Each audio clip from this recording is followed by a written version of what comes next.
Here is the news from BRN. Today we welcome listeners everywhere to this special edition of BRN, which comes to you live from Jerusalem, where we're covering the 7th and last day of the great Festival of Tabernacles. In what we hope will be the most complete coverage ever of this important annual event, we shall be hearing from our reporters who are spread around the city at various vantage points, including one commentator in the temple court itself. And now to tell us what we can expect to see today, we're going straight over to our reporter situated in his commanding position on the Mount of Olives, overlooking the city. Today, this ancient and beautiful city of Jerusalem lies resplendent in the autumn sunshine. From my vantage spot here on the Mount of Olives, I can see, across the valley, all the city spread out before me. Facing me are the massive stone walls built with huge blocks, laboriously carved out from the surrounding Judean hills. On the horizon, I can make out the lofty towers of Herod's palace, where the Roman governor Pontius Pilate is staying. Over on the right, I can also see the mighty Antonia fortress, built by Herod the Great in honor of his patron Mark Antony, and now used as a Roman barracks. It stands as a constant reminder of Roman occupation. But dominating the entire capital is the huge Temple Mount on which stands the great Temple of Jerusalem, with its magnificent columns and porticos. This awe-inspiring house of God, surrounded by its fine courtyards and tall colonnades, rivals the temples on the Acropolis in Athens and indeed the Forum itself in Rome. And of course, the Holy Temple of Jerusalem stands on the very spot chosen by King David 1,000 years ago. Today, of course, this ancient city is bursting at the seams. People from all over the country have flocked to the capital for the great Festival of Tabernacles, and there's not a spare room to be found anywhere in the city. As I speak, all eyes are on the famous water-pouring ceremony, and I can see a procession of priests and large crowds of people who've just drawn water from the ancient Gihon spring at the bottom of the Temple Mount. The procession is wending its way up the broad steps into the temple courts, where the water will be poured from a golden pitcher onto the altar.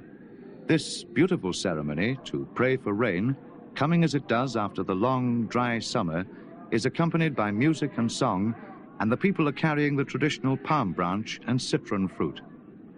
As the procession is now entering the temple, I'm passing you over to my colleague who's situated in the temple itself, from where he has an excellent view of the final part of the ceremony.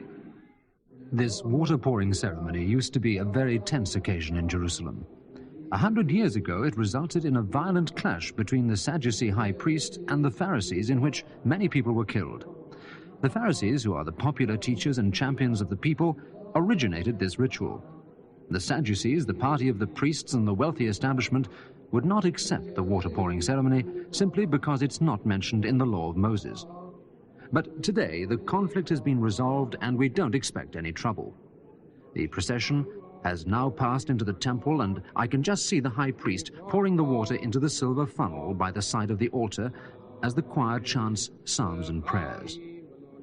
It's really quite a moving ceremony because rain is so vital to the farmers of Judea and Galilee. And now, as the high priest comes to the end of his ritual, and now there's a slight disturbance here at the moment. Man has just stood up and begun to speak. I can only just hear what he's saying, but I wonder who this is. Now, can you tell me? I see. I'm told that it's Jesus who has stood up in the temple court, Jesus bar Joseph from Nazareth. He's saying, if anyone is thirsty, let him come to me and drink. This really is remarkable, quite unprecedented. You can hear the reaction this amazing statement has had. I can only just hear him above the noise of the crowd. He seems to be saying that this ceremony is really not enough, and that the prayers for water can be answered in a much deeper and fuller way. In fact, Jesus is now saying, if anyone believes in me, then rivers of living water will flow from his heart. I can't quite understand what he means, but you can probably hear the reaction from the people around me. One man here seems to think that this Jesus is a prophet, but others over on my right are saying that he is the Messiah. And now someone else is shouting that surely the Messiah is not going to come from Galilee, is he? That's an interesting point, because everyone knows that the Messiah must be born in Bethlehem, the birthplace of King David, and this Jesus bar Joseph comes from Nazareth. Well, it seems to be turning out rather chaotic here. We've lost sight of Jesus in the crowds, and I wonder why the authorities haven't sent for the police to restore order. I'm sure that matters will be cleared up in a few minutes. In fact, I've just heard that the priests have called for the temple police, and I think, for the moment, I'll just return you to the studio.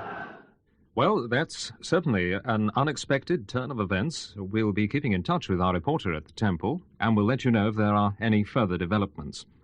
Jesus bar Joseph, who comes from Nazareth, has already made quite an impact in Galilee, and from today's events, it's looking as if he may make an even stronger impact here in Jerusalem.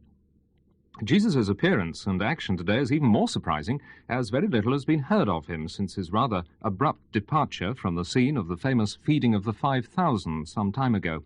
On that occasion, you'll remember, the Galilean crowd tried to make Jesus king, thinking that he had the personal charisma to unite the people in an armed struggle against Rome. Jesus refused this offer and withdrew to the hills, which was a major disappointment to many of his followers, who felt that a unique opportunity for an uprising had been missed. In fact, Jesus seemed to have lost all his support, with the exception of his original 12 disciples. Well, I have with me in the studio our current affairs editor. Could this sensation in the temple today possibly be a move by Jesus to regain some of that lost support? I'm not sure that Jesus ever really wanted that type of support, but you're quite right that he has been out of the public eye for some time now, before his recent return to Jerusalem. I agree, the mass feeding does seem to have been the turning point. Since then, he spent much of his time out of the country. However, I am party to quite a lot of inside information. Apparently, Jesus realized the disappointment he caused, and even asked his 12 disciples if they wanted to leave, but they've all remained remarkably faithful. In fact, Peter, who seems to be the leader of the 12, is believed to have spoken for them all when he said, "Lord, you have given the words that give eternal life. We believe you are the Holy One who has come from God." Soon after this, Jesus left Jewish territory and went to the Gentile country of Syria. And I know that he went in particular to the ancient commercial centres of Tyre and Sidon on the coastal plain.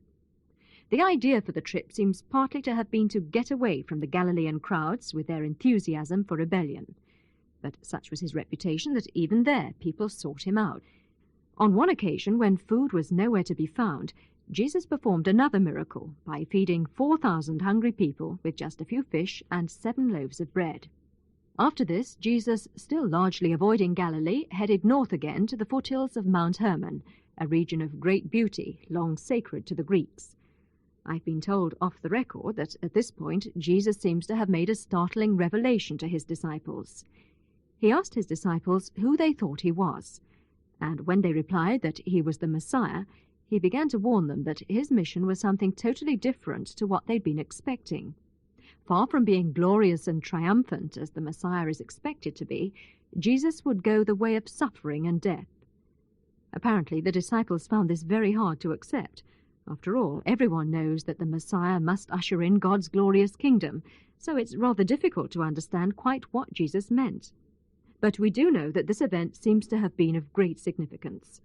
Perhaps this was the moment when Jesus decided to return once again to his homeland and make a stand in Jerusalem itself. Thank you. And now I understand there have been more dramatic events back at the temple, so let's immediately rejoin our reporter back in the outer court. I'm right in the middle of the most incredible scenes here at the temple courts. The ceremony ended in uproar, and now the situation is getting worse.